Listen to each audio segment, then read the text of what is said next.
ఇవాళ ఉదయం పేపర్లో కూడా చూసిన ఈ విచారణకి దాదాపుగా 5 నుంచి 10 కోట్ల రూపాయలు ఖర్చు అవుతుంది అని ఇవాళ ఉదయమే పేపర్లో చూసిన.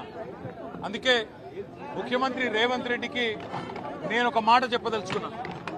రేవంత్ రెడ్డి గారు, మీరు మీ కక్ష సాధింపు చర్యల్లో భాగంగా మీ మీద ఏసీబీ కేసు ఉన్నది కాబట్టి నా మీద ఏసీబీ కేసు బనాయించినావు, నీ మీద ఈడీ కేసు అయింది కాబట్టి నా మీద ఈడీ కేసు పెట్టినావు. ఏం ఇబ్బంది లేదు, నువ్వంటే దొరికినోనివి, నేనంటే నిజాయితీ పరుణ్ణి, ధైర్యం ఉన్నాను కాబట్టి ఎదుర్కొంటా.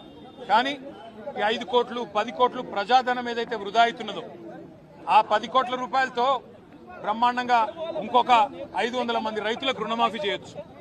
ఆ 10 కోట్ల రూపాయలతో దాదాపు 2500 మంది పెద్ద మనుషులకు పెన్షన్లు ఇవ్వచ్చు. అందుకే రేవంత్ రెడ్డి గారికి నేను ఒక ఆఫర్ ఇస్తా ఉన్నా. రేవంత్ రెడ్డి గారు, నీకు నిజాయితీ ఉంటే, నీకు ధైర్యం ఉంటే ఒక పని చేద్దాం. నేను తయారుగా ఉన్నా, నువ్వు ముందుకు రా, జడ్జి గారు ముందు కూర్చుందాం.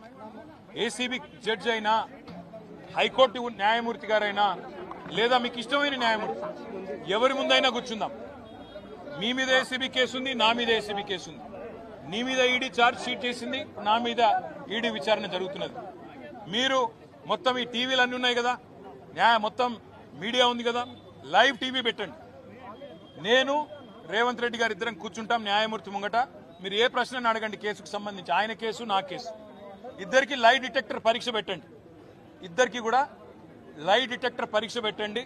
మొత్తం రాష్ట్ర ప్రజలందరూ చూస్తుండగా ఒక 50 లక్షలు 20 లక్షల రూపాయలు ఒడిసిపోతుంది. లేకపోతే ఈ 10 కోట్ల రూపాయలతోని అనవసరంగా ప్రజాధనం దుర్వినియోగం అయ్యే విధంగా, ఇంతమంది ఉన్నతాధికారుల టైం వేస్ట్ అయ్యే విధంగా, ఇంతమంది మీడియా సంస్థల టైం వేస్ట్ అయ్యే విధంగా ఈ కక్ష సాధింపు విచారణ మంచిది కాదు. నేను రెడీగా ఉన్న రేవంత్ రెడ్డి, నీకు ధైర్యం ఉంటే ముందుకు రా. నీ జూబ్లీహిల్స్ ప్యాలెస్ లో అయినా సరే, లేదా న్యాయమూర్తి ఇంట్లో అయినా సరే, ఏసీబీ న్యాయమూర్తి ఇంట్లో అయినా సరే, కోర్టులో అయినా సరే, లేదా ఈడీ ఆఫీస్లో అయినా సరే, ఎక్కడైనా నేను లై డిటెక్టర్ పరీక్షకు సిద్ధం. నువ్వు కూడా రా, ఇద్దరం కూర్చుందాం.